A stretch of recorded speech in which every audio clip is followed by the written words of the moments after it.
I'm going to lecture on how to emit power when you practice the martial arts. And this is from the虚拳道concept, the way of the empty fist. And you can see that this is a breakable brick, and you can see it doesn't break easily. So I'm going to demonstrate fa li, or how to emit power in the martial arts. And you can really basically emit power from any direction. And so you place the brick right here on the edges, and this is a rebreakable brick. You can see it's quite thick, thicker than the other bricks. And this is the hardest level, the red level. And so I'm going to break it. Now, the technique I will use is this particular technique right here. And one, now I'm going to emit power. You need to relax your body and strike downwards and use the oppositional force between this hand and this hand and sink all your power into this area, which is called right below the navel. It's called the Dan Tian in Chinese. So you also want to hit right in the center of the brick where the crack is, and you want to put your force right here and have the hands like this, not too tight, but just going straight down.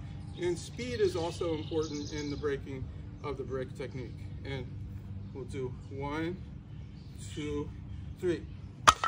And you see I broke it right there. So, and you can see it flew quite far. And so that's the basic technique. Now, with Xu Quan Dao, the concept of Xu is empty.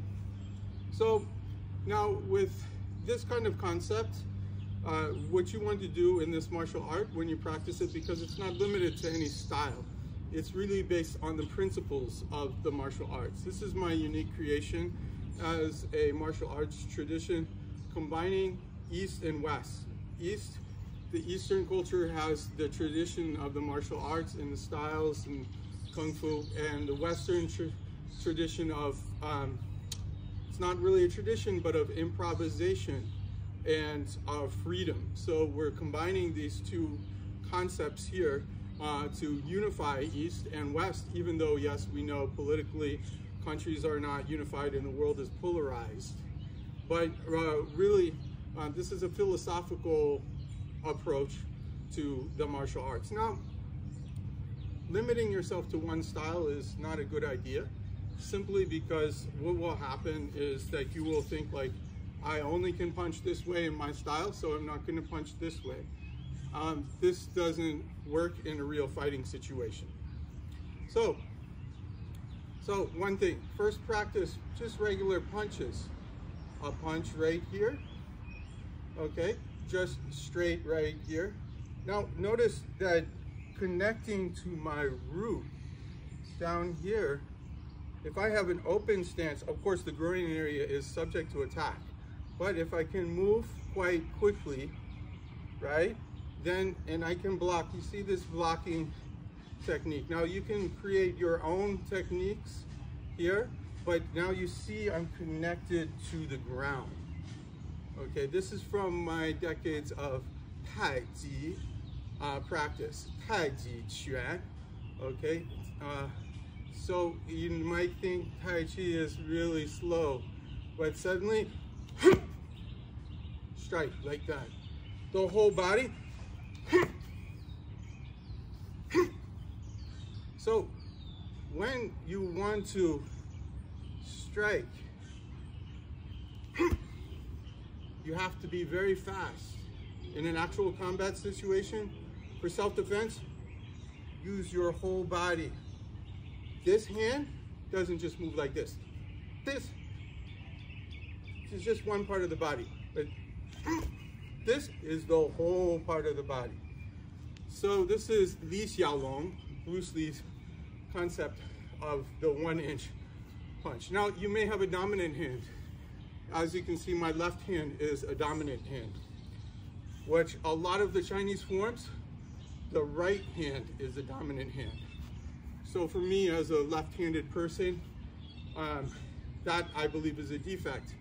You should train both hands, both legs equally, so you can make up for this defect in traditional styles. Now, blocking. There are different types of blocks. There's a direct block, which is strong, right? And then punch. Now, the drilling effect here, you're twisting your waist and relaxing your arm, and it's coming through all the way. Okay, it can be like this, right?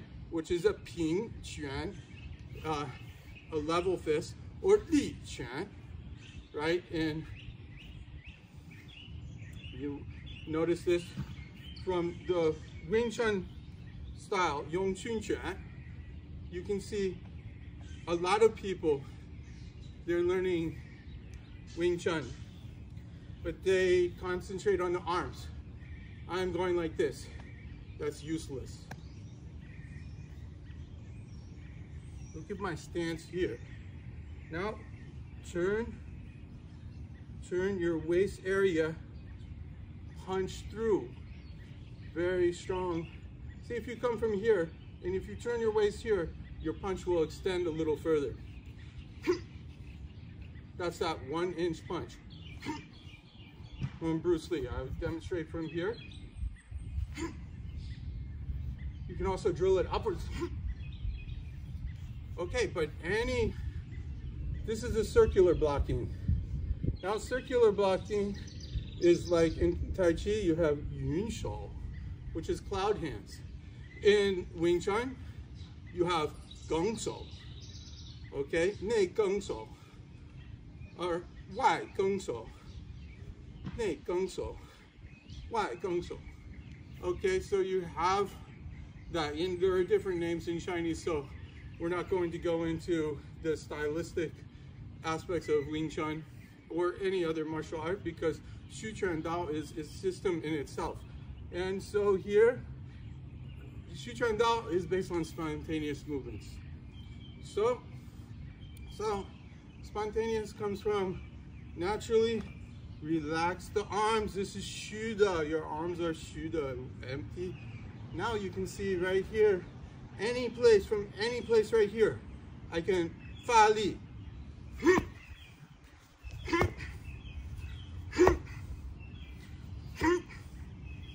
Now, do you have to do the jumping in Fa Li? No, not necessarily. But also the noises. Do you have to have the noise? No. Right? But using noises, as I said, when you do the martial arts without sound, you lose the element of surprise. And so sound adds another dimension to your martial arts, and particularly in fighting. As I said earlier, the animals, when they fight, they're always using sound, as you know, cats are using their cat fight sound. Okay, so they're always, my cats are somewhere around here, right, in my yard. But these are circular blocks. This is a block. This is a block. This is a block. This is Qina, grabbing the arm and pulling up right here. If you push down here and use your whole waist, you can break the arm. Okay, so another thing, the wooden dummy has one arm, 3 arms. A lot of people question the usefulness of a third arm. But the third arm also could be a kick. So when you're here and here. Now, also remember, like this, for example, this could be a strike. This is a block of a punch, but it's also a strike here, right? So, right? So now one of the reasons why they said divide your movements in the way of the empty fist to 108, which is quite difficult because sometimes you'll lose track of the numbers. But the main reason of that type of approach, which might be very difficult because most martial artists are used to I'll do 1, 2, 3, and that's it. But if you can do 108 moves, now you don't have to use Fa Li every single time. Fa Li is all the power. Only certain times. And you notice right here, why do you go slowly before you go fast? It's because here, throughout the whole body, you're accumulating energy. And then, so accumulate energy. When my cats attack their prey, they shake a little first, accumulate the energy, and then spring to an attack. That's one of the characteristics of a cat. Now, remember, like there's the tiger style, right? Tiger is just also ripping with the claws, right? So,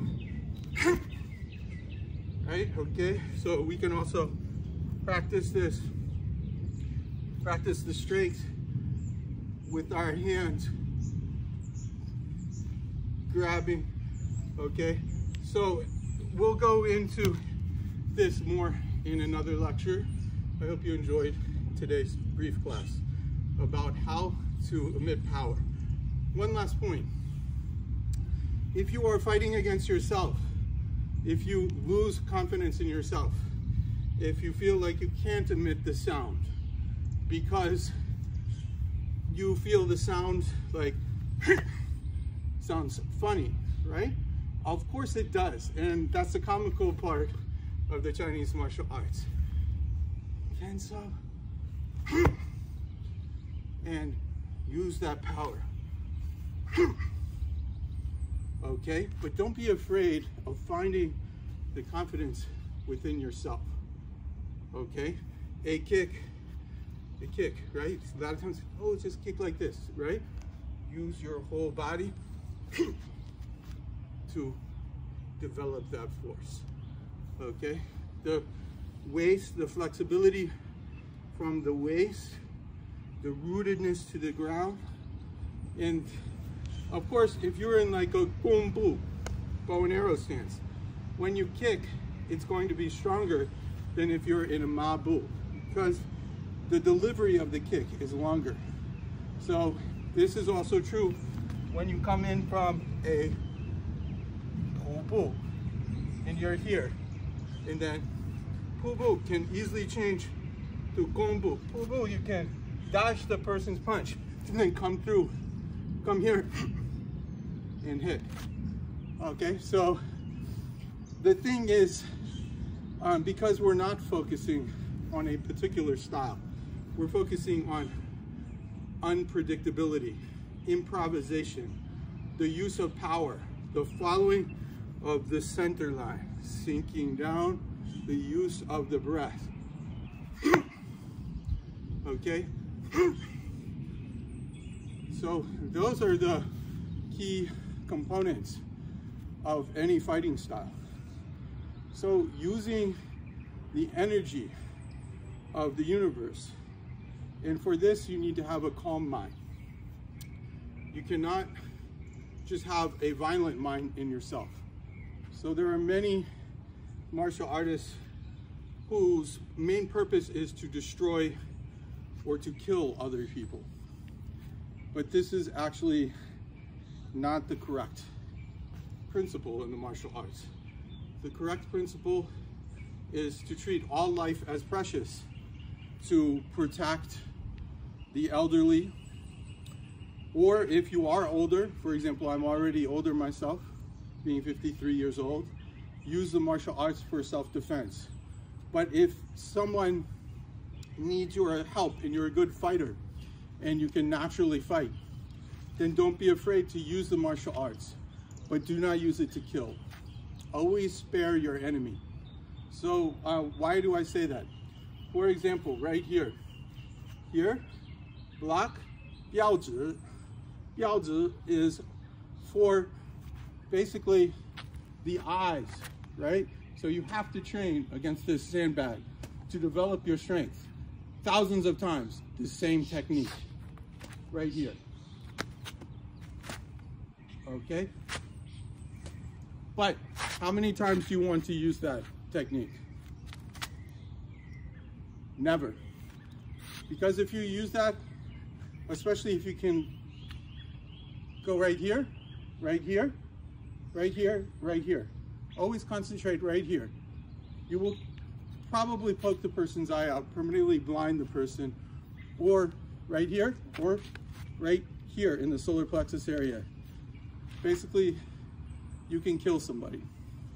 And then if you kill somebody, what are you going to do with your life, even if it was in self-defense? So this technique, you never use it unless you absolutely have to use it. You would much rather use this. Although 标指, as you can see, 标指 is further than the punch. So, but if I'm here, then it reaches further. So that's why it's one of the most skilled techniques in the Yongqun system. But it's one that you do not want to use for self-defense even, because it's a 杀人击, it's a killing attack, and you do not want to kill. Your goal is actually to disarm your opponent, use self-defense, never attack. But once your enemy has attacked, you've already attacked, right? So it attacks, it's already attacked. Okay, to the side view, person attacks, I've already attacked. Okay, the whole body is incorporated, not just the arm, not just like this, but the whole body. And feel your root to the ground when you practice the martial arts. Feel your connection when you're doing so, pushing hands. You're touching your opponent. When you're doing the wooden dummy, you're touching the arms of the wooden dummy, and then you attack. But attack and harming is not the goal of the martial arts. The goal of the martial arts has been lost in a lot of ways. The goal is to protect, to have moral virtue, 德, 道, 道德, and that is very important in the whole system of martial arts. So that means respecting humanity, not just one country, but promoting peace around the world and promoting peace everywhere, and only using the martial arts for self-defense, not for killing, not for the things that we see in YouTube where martial artists have become increasingly violent. And when you have that violent energy, you're tense, your body is like this. I gotta kill this person, I gotta hit. You're fighting against yourself. Relax and punch with a relaxation of the whole body. That's more natural, okay? And it's good for your bones, it's good for your joints to practice the martial arts. Some people say, oh, this is not good, I don't like this. Imagine your bones and your arms and all your structure of your body as you age. Through the repeated, you want to be gradual with the hitting, but through these repeated strikes, you're going to build up your knuckles, your arms, your bones. It will protect you from falls later on. And ultimately the goal of martial arts is to extend your life and to live a more quality life and to reach the potential for your body and your mind together, to unify body and mind. Really, when we look at the quadrants, upper quadrant, lower quadrant, upper left, upper right, lower left, lower right, center line, there's really not much there for you to memorize. Hand positions, a palm strike, right? You don't want to have your thumb right here because you'll break your thumb when you hit. So you can also add this force like this when you're having a palm strike. Finger strikes, straight, here, claw strikes, right? Hook strikes, punches, right? Kicks, higher kicks, right? So how many different techniques, blocks, okay, elbow, right? Elbow strikes, knee strikes. Okay, so we're in China, break the arm. Okay, China. So those are the different techniques that you have. But it's also wrestling techniques, right? The throw, right? So throwing as well with the wrestling techniques.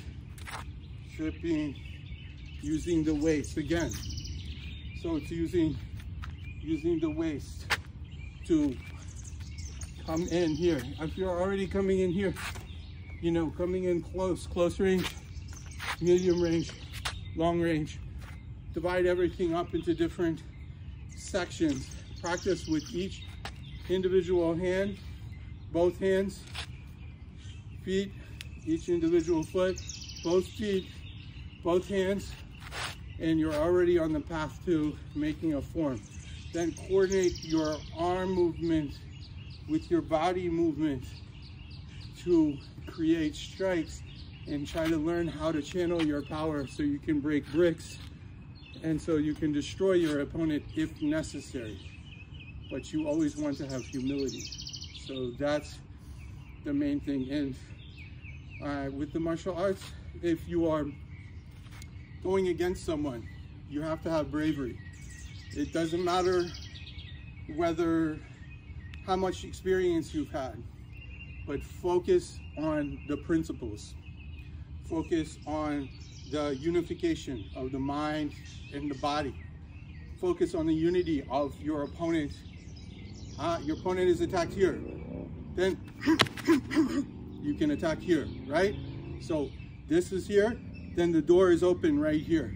So closed doors, right? You might want to block, punch, speed, force, technique, practice whatever techniques you're already doing, and have them develop to the point where they're unconscious, where you don't think about the technique, because thinking about the technique is already too late. This has to be into our natural set of reactions, so we no longer think about things. We're dealing with the unconscious levels. But within our unconscious, there's a depth of instinctual energy that's underneath there. And this is why Xu Quan Dao, why the focus is on not limiting yourself to one movement. Oh, I practice Kong Quan Dao, and I punch this way because my master has taught me that. Or I do boxing because I've learned this way, but I can't kick.